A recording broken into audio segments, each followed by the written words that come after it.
নমস্কার বন্ধুরা, welcome to soulful tarot channel. আশা করি তোমরা সবাই ভালো আছো, সুস্থ আছো, পজিটিভ আছো এবং নিজের জীবনে পজিটিভভাবেই এগিয়ে চলছো। চলে এসেছি আজকে তোমাদের সামনে আরও একটি নতুন রিডিং নিয়ে। আজকের রিডিংয়ে দেখব তোমার পার্টনারের তোমাকে নিয়ে ডিপেস্ট ইমোশন কি ভাবছে, মনের অন্তরে তোমাকে নিয়ে ইমোশনসটা কি, অ্যাকচুয়ালিতে সে তোমাকে নিয়ে কী ধরনের থটস রাখছে, এই রিলেশনশিপ নিয়ে কী থটস রাখছে। ওকে, তো আমি কার্ড সাফল করছি, তোমরা প্রে করো। তো তার আগে বলে রাখি, রিডিং কিন্তু জেনারেল, রেজোনেট হতেও পারে, নাও হতে পারে। ওপেন মাইন্ড হয়ে শুনবে, কোনো নেগেটিভ হবে না। রিডিংয়ে কিন্তু কোনো জেন্ডার স্পেসিফিকেশন নয়, রিডিং সবসময় এনার্জি বেস হয়, তো এই রিডিংও কিন্তু এনার্জি বেস, ছেলে মেয়ে উভয়ই দেখতে পারো। তোমরা ডিভাইনকে প্রে করো, ঈশ্বরকে প্রে করো, ইউনিভার্সকে প্রে করো এবং নিজের পার্টনারের নাম বা নিজেদের যে একটা স্পেশাল মোমেন্টস ছিল, কোনো ভালো সময়কে বারবার করে মনে রিপিট করতে থাকো, যাতে আমি তোমার পার্টনারের এনার্জি ক্যাচ করতে পারি।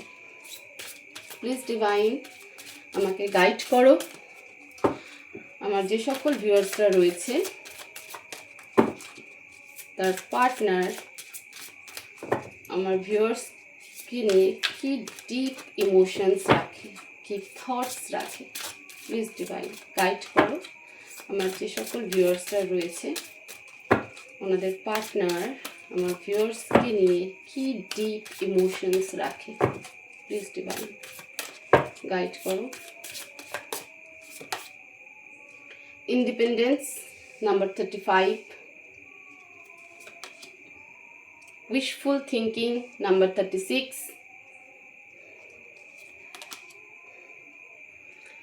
fear number 16, okay, doubt number 22, discriminations number 24, and faithfulness number 47. Okay, and support কার্ডটাকে আমি এখানে রাখি, নাম্বার 41। তোমার পার্টনার এই রিলেশনশিপ নিয়ে বা তোমাকে নিয়ে কি ডিপেস্ট ইমোশনস রাখে, কি থটস রাখে। দেখো, প্রথমে বলে রাখি যে এই সম্পর্ক যে ভীষণ স্ট্রাগল দিচ্ছে একটা রিলেশন, মানে একটা লাইফ জার্নিতে, সেটা তোমার পার্টনার খুব ভালো করে বোঝে। তোমাকে নিয়ে যদি পার্টিকুলার তোমাকে নিয়ে যদি, মানে তুমি ব্যক্তি হিসাবে কেমন, সেটা নিয়ে তার ডিপেস্ট ইমোশন হচ্ছে তুমি ভেরি ইন্ডিপেন্ডেন্ট পারসন, ঠিক আছে, খুব ক্লিয়ার ওপেন মাইন্ডসেটের পারসন। তুমি যা বলো স্ট্রেট ফরওয়ার্ড বলো, ভীষণ মানে কেমন বলবো বলো তো, যে একটা মানুষের থাকে না, মানে একটা চিয়ার আপ লাইফ থাকে, কোনো ঘোর প্যাচ টাইপের কিছু থাকে না। যে ইন্ডিপেন্ডেন্স হয়ে বাঁচতে ভালোবাসে, যে একদম ফ্রি হয়ে বাঁচতে ভালোবাসে, ঠিক আছে, যার মধ্যে একটা উচ্ছ্বাস সবসময় থাকে কিন্তু একটা কনফিডেন্সও থাকে, ঠিক এইরকম তুমি একটা ব্যালেন্সিং পারসন, এই হিসাবে কিন্তু তোমার পার্টনার তোমাকে নিয়ে ভাবে বা দেখে। উইশফুল থিঙ্কিং, তার মনের ইচ্ছে তুমি, তোমার পার্টনারের মনের ইচ্ছেই হচ্ছে তুমি। তো তোমার পার্টনারের মধ্যে যদি এই রিলেশনশিপ নিয়ে থেকেও বেশি তোমাকে নিয়ে যে ডিপেস্ট ইমোশনস রয়েছে, সেটা তার এক কথায় বলা চলে যে তুমি তার একটা উইশ, মানে তুমি যদি না থাকো তাহলে পরে তোমার পার্টনার মনে হবে তার লাইফের কোনো কিছুই পূরণ হয়নি, বাট তুমি সেই উইশ যাকে পেলে তার মনে হবে যে সে তার লাইফের সমস্ত কিছু পেয়ে গেছে। তোমাকে হারানোর ভয় তার মনে সবসময় ঘিরে থাকে, সে তোমাকে হারাতে চায় না এবং একই সাথে মনে করে যে এটা একটা স্পিরিচুয়াল রিলেশনশিপ, একটা ইউনিভার্সাল রিলেশনশিপ, এটা আর পাঁচটা নর্মাল রিলেশনশিপ নয়, এটার কোনো একটা কানেকশন পাস্ট লাইফ থেকে জুড়ে আছে, যার পারপাস অনেক বড়, এখানে কিছু শেখার আছে। কিন্তু একই সাথে এত কিছু ভাবার পরেও তার মনের কোথাও তোমাকে হারানোর একটা ভয় কিন্তু ঘিরে থাকে। মনের ডিপেস্ট ইমোশনস যদি হয় তোমাকে নিয়ে তোমার পার্টনারের, সেটা হলো বেশ কিছু জায়গায় ডাউটও রাখে, মাথার মধ্যে অনেক কিছু ঘোরাফেরা করে, হয়তো তোমার সেই ইন্ডিপেন্ডেন্ট স্বভাবটাকে নিয়ে, তোমার সেই প্রাণোচ্ছল বিহেভিয়ারটাকে নিয়ে, ঠিক আছে, তোমার সেই প্রাণবন্ত খোলামেলা স্বভাবটাকে নিয়ে তোমার পার্টনারের মধ্যে কখনো কখনো তোমাকে নিয়ে কিন্তু ডাউটফুল একটা সিচুয়েশন বা ডাউটফুল থটস কিন্তু একটা আসে। ডিপেস্ট ইমোশনে কিন্তু এটাও দেখা যাচ্ছে যে কি জানি হয়তো সে অন্য কারোর সাথে বিজি নাকি, হয়তো তার লাইফে অন্য কেউ আছে, হয়তো তুমি তাকে পাত্তা দিচ্ছ না, তুমি তাকে ঠিক মতন সেটা ক্লিয়ার কমিউনিকেশন দিচ্ছ না। ওকে, তো এরকম একটা ডাউটফুল সিচুয়েশন কিন্তু আসে। এরকম ডিপেস্ট ইমোশনে কিন্তু তোমার পার্টনারের মনে তোমাকে নিয়ে তৈরি হচ্ছে। তোমার সাথে সে একটা লংজিভিটি চায়, তার মনের ভীষণ ইচ্ছা। তার ডিপেস্ট ইমোশনে এটাও আছে যে তোমার সাথে একটা নতুন শুরু, মানে নতুন জার্নি শুরু করতে চায়, লাইফটাকে এনজয় করতে চায়, লাইফটাকে ফিল করতে চায় যে যত স্ট্রাগলই আসুক না কেন সে তোমার সাথে সেই স্ট্রাগলগুলোকে পার করতে চায়। লাইফের যে মানে অ্যাডভেঞ্চার রয়েছে সে অ্যাডভেঞ্চারকে তোমার সাথেই কিন্তু সে কমপ্লিট করতে চায়। সে একাও করতে চায় না বা তোমার জায়গায় অন্য কাউকে বসিয়েও করতে চায় না। তোমার মধ্যে সে একটা পিসফুল জিনিস খুঁজে পায়, একটা পিসফুল প্লেস খুঁজে পায়, পিসফুল মাইন্ড খুঁজে পায় যে এখানে গেলে পরে আমি সব থেকে বেশি শান্তি অনুভব করি। তোমাকে বাইরে থেকে দেখো ডাউট থাকবে, যে কোনো সম্পর্কে ডাউট থাকবে, এটা তার মাঝে মধ্যেই আসে। কেন? কারণ তুমি খুব প্রাণোচ্ছল বলে, মানে তুমি খুব উচ্ছ্বাসপূর্ণ একটা ব্যক্তিত্ব বলে, তোমার বডি ল্যাঙ্গুয়েজই হয়তো এরকম হবে, তোমার অরা হয়তো এরকম হবে। ঠিক আছে, তুমি হতে পারো যে ভীষণ অ্যাট্রাকটিভ, সিম্পল বাট অ্যাট্রাকটিভ, সে কারণেও হয়তো তার ভেতরে ডাউটফুলগুলো আসে। বাট কোথাও হলে সেটা বিশ্বাস করে যে আমাদেরকে কোথাও একটা সময় গিয়ে এক তো হতেই হবে, আমাদের একটা জার্নি রয়েছে, সেই জার্নিটাকে আমাদেরকে কমপ্লিট করতে হবে। এই জায়গাটা দেখো, সে মনে করে যে তোমরা এইরকম সেপারেশনেই এই পথটাকে কমপ্লিট করে একটা জায়গায় গিয়ে এক হবে। এটা কিন্তু তোমার পার্টনারের ডিপেস্ট ইমোশনও কিন্তু আছে। তো এই থটস কিন্তু ভীষণ পিওর থটস।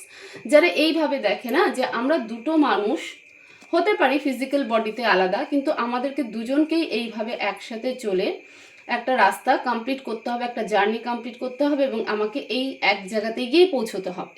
আমরা সবাই মানে আমরা দুজনেই এই জায়গাটাতেই পৌঁছবো।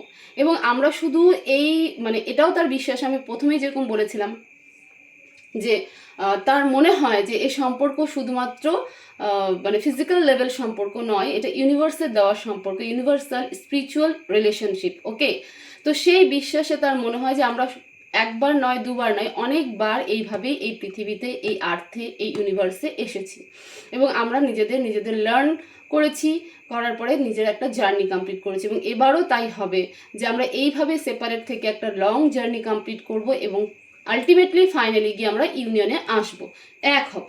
তো এরকম কিন্তু একটা ডিপেস্ট ইমোশনে রয়েছে। তোমাকে ভীষণ সাপোর্টিভ পার্সন মনে করে, ভীষণ ব্যালেন্সিং পার্সন মনে করে, তোমার পার্টনার মনে করে যে এই ব্যক্তির কাছে গেলে আমার সমস্ত প্রবলেমের সলিউশন হবে।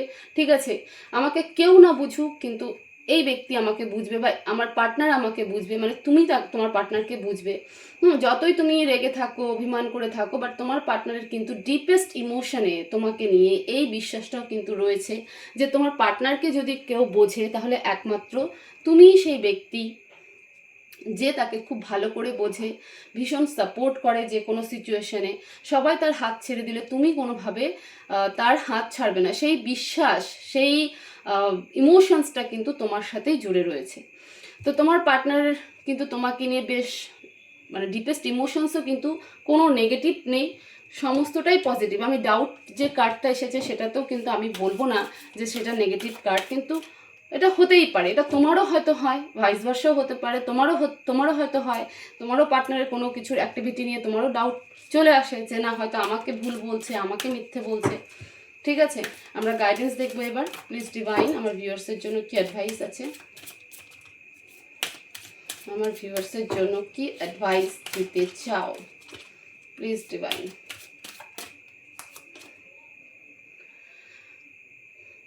Persistence number 440 healing in the now 42 নিজেকে হিল করো, কোনো নেগেটিভ থট আসতে দিবে না। দেখো নাম্বার 13 রিভিউইং রিলেশনশিপ, নিজের রিলেশনশিপকে বোঝার চেষ্টা করো, রিলেশনশিপের পারপাস বোঝার চেষ্টা করো, নিজেকে হিল করো, কারণ তুমি যত হিল হবে এই রিলেশনশিপও তত হিল হবে। নিজের মধ্যে কোনো ওভার থিঙ্কিংকে আসতে দিও না। এই রিলেশনশিপ ডিভাইন ব্লেসড রিলেশনশিপ, ওকে। এবং এই রিলেশনশিপ শুধু একবারের জন্য নয় বা এই জন্মের জন্য নয়, অনেকবার তোমরা একে অপরের কানেকশনে এসেছো। আমি শুধু এই জীবনের কথা বলছি না, এর আগেও তোমরা যতবার এসেছো এবং এর পরেও যতবার আসবে তোমরা একে অপরের কানেকশনে আসবেই। এবং এই রিলেশনশিপ বারবার তোমাদের জীবনে আসবে, এই ব্যক্তি তোমাদের জীবনে বারবার আসবে এবং তুমিও তোমার পার্টনারের লাইফে কিন্তু বারবার ফিরে যাবে। তো সেই জন্য ডিভাইন বলছে এই মুহূর্তের জন্য অ্যাডভাইস যে নিজেকে হিল করো। তুমি যত বেশি হিল হবে তত তোমার রিলেশনশিপ হিল হবে, তোমার পার্টনার হিল হবে এবং এই রিলেশনশিপের ডেপথ তো তোমার সামনে আসবে, অ্যাকচুয়াল পারপাস তোমাদের সামনে আসবে এবং তারপরে গিয়ে কিন্তু এই রিলেশনশিপ সাকসেস রিলেশনশিপে পরিণত হবে। তো এই ছিল তোমার পার্টনারের তোমাকে নিয়ে ডিপেস্ট ইমোশনস। আশা করবো ভিডিও ভালো লাগবে। তো ভিডিও ভালো লেগে থাকলে অবশ্যই ভিডিওকে শেয়ার করবে, লাইক করবে, কমেন্ট করবে এবং চ্যানেলকে অবশ্যই সাবস্ক্রাইব করবে। সবাই ভালো থাকবে, সুস্থ থাকবে, পজিটিভ থাকবে। দেখা হবে নেক্সট ভিডিওতে। Thank you so much.